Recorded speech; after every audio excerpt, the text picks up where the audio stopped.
te kjo pjesë, sepse kjo më intereson gjithmonë, a humbin më shumë masë muskulare, apo mund të humbin edhe masë dhjamore? Sepse këtu mashtrohen. Humbasin elektrolit. Elektrolitët janë disa element, janë disa element që ruajnë energjinë e trupit. Dhe ajo çka humbet është diçka që ty të duhet. Unë nuk po them që djersa është e keqe, djersa është e mirë, po nuk është dhjami. Domethënë që thonë të qanë dhjami.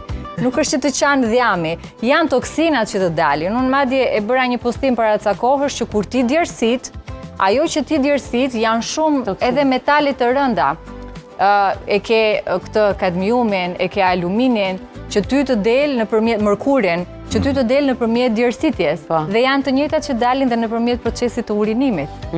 Por, kjo nuk do të thotë që ty të doli detyrimisht dhjami. Ty të dolën elektrolit, i humbe elektrolit, duhet i marrësh, ti zvendësosh, duhet hani krip, mos hiq një dorë nga kripa, patjetër ata që kanë probleme me tensionin e gjakut, pak më të kujdesshëm. Po edhe kjo është çështje tjetër, se është mungesë e një minerali tjetër, jo fikse e kripës në këtë pjesë. Por që është e gjitha biokimi. Domethënë duhet të njohësh shumë mirë biokimin që ti kuptosh proceset që të ndodhin.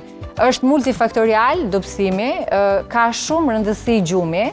Domethënë ti ndërkohë që nuk fle gjumë, ti shëndoshesh në një farë forme kur e prish atë orën biologjike, kur nuk e respekton ritmin e gjumit, që zakonisht nga ora 10 deri në orën 2 stimulohet më shumë hormoni rritjes, sidomos për fëmijët, prandaj sot fëmijët kanë shumë probleme me gjumin, me rritjen, me zhvillimin, sepse rrin këtu në telefon, ngasmojnë hormonin e rritjes, rrisin nivelin e kortizolit, ngasmojnë adrenalinën, e shumë proceset të tjera biokimike që neve jemi organizma shumë të kompleksuar, por jemi shumë të thjeshtë qoftë se dëgjojmë natyrën dhe nuk i japim sforco vetes. Kur në jetën time, që 14 vite gati profesion, nuk kam bërë kur